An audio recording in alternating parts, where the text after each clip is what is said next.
মাগরিবের নামাজের পরে ছোট্ট একটি দোয়া ৭ বার পাঠ করবেন। নবীজি বলেন ৭০টি বিপদ থেকে আল্লাহ পাক তাকে হেফাজত করবে এবং এই ৭০টি বিপদের মধ্যে সবচেয়ে ছোট্ট বিপদ হলো আল্লাহ পাক তাকে দারিদ্রতা থেকে মুক্তি দান করবেন। আপনি কল্পনা করতে পারেন ৭০টি বিপদের মধ্যে যদি ছোট্ট বিপদ হয় দারিদ্রতা, তাহলে বড় বড় বিপদ কি হতে পারে। আমি এই হাদিসটা পড়ে অবাক হয়েছি। নবীজি সাল্লাল্লাহু আলাইহি ওয়াসাল্লাম বলেন, তিরমিজি শরীফের 3601 নম্বর হাদিসের মধ্যে আল্লাহ রাসূল সাল্লাল্লাহু আলাইহি ওয়াসাল্লাম বর্ণনা করেন, নবীজি সাল্লাল্লাহু আলাইহি ওয়াসাল্লাম বলেন ৭০টি বিপদ থেকে আল্লাহ পাক তাকে হেফাজত করবে এবং সবচেয়ে ছোট্ট বিপদ হলো তাকে দারিদ্রতা।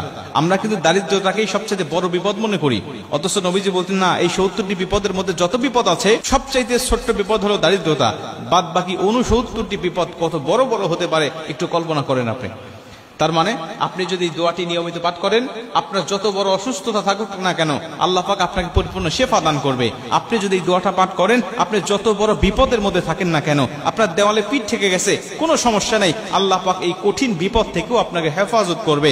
আপনি যত বড় দুশ্চিন্তা ডিপ্রেশনের মধ্যে থাকেন না কেন, এই দোয়াটি যদি আপনি নিয়মিত পাঠ করেন, আল্লাহ কঠিন কঠিন দুশ্চিন্তা ডিপ্রেশন থেকেও আল্লাহ পাক আপনাকে সম্পূর্ণ হেফাজত করবে। হাদিসটি হযরত আবু হুরায়রা রাদিয়াল্লাহু তাআলা আনহু বর্ণনা করেছেন। তিনি বলেন, নবীজি সাল্লাল্লাহু আলাইহি ওয়াসাল্লাম বলেন, তোমরা লা হাওলা ওয়ালা কুওয়াতা ইল্লা বিল্লাহ এটুকু সবচেয়ে বেশি বেশি পাঠ করো। কেন? এটা হলো জান্নাতের রত্ন ভান্ডার। এই লা হাওলা ওয়ালা কুওয়াতা ইল্লা বিল্লাহ এটা হলো জান্নাতের রত্ন ভান্ডার। যদি কোনো ব্যক্তি এই দোয়াটি বেশি বেশি পাঠ করে, তাকে জান্নাতের রত্ন ভান্ডার দান করা হবে। কল্পনা করতে পারেন, জান্নাতের রত্ন ভান্ডারের মালিক যদি আপনি হয়ে যান, তাহলে দুনিয়াতে আপনার কিসের সমস্যা, কিসের দুঃখ, কিসের ব্যথা, কিসের বেদনা? আপনি তো দুনিয়ার জমিনে সবচেয়ে সুখময় শান্তিময় একজন মানুষ।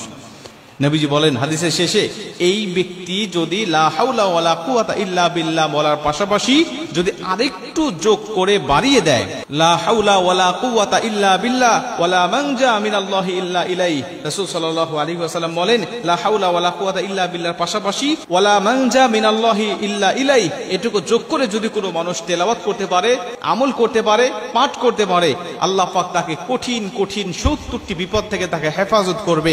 আল্লাহ পাক তাকে বালা মুসিবত থেকে, দুশ্চিন্তা থেকে, রিজিকের অভাব থেকে আমার আল্লাহ পাক তাকে সম্পূর্ণভাবে হেফাজত করবে। আপনি যত বড় সুস্থ হয়েছেন, ডাক্তারের কাছে ধর্ণা দিয়েছেন, কত চিকিৎসার জন্য আপনি হন্য হয়ে খুঁজতেছেন, কোনোভাবেই আপনার সুস্থতা মিলতেছে না, শেফা গ্রহণ করতে পারতেছেন না। আমি বলি, আপনি ফজরের নামাজের পরে, মাগরিবের নামাজের পরে অথবা ৫ ওয়াক্ত নামাজের পরেই যখনই সুযোগ হবে, যখনই মনে হবে, তখনই আপনি এই দোয়াটা পাঠ করতে থাকেন। একাধিকবার পড়েন, ৫ বার, ৭ বার, ১০ বার, ১০০ বার পর্যন্ত আপনি তেলাওয়াত করতে থাকেন। ইনশাআল্লাহ আল্লাহর উপরে তাওয়াক্কুল রেখে যদি আপনি এই আমলটা করতে পারেন, আমার আল্লাহ অবশ্যই আপনাকে শেফা দান করবে। আমার আল্লাহ অবশ্যই আপনাকে সমস্ত বালা মুসিবত থেকে হেফাজত করবে। ৭০টি বিপদ থেকে আল্লাহ পাক আপনাকে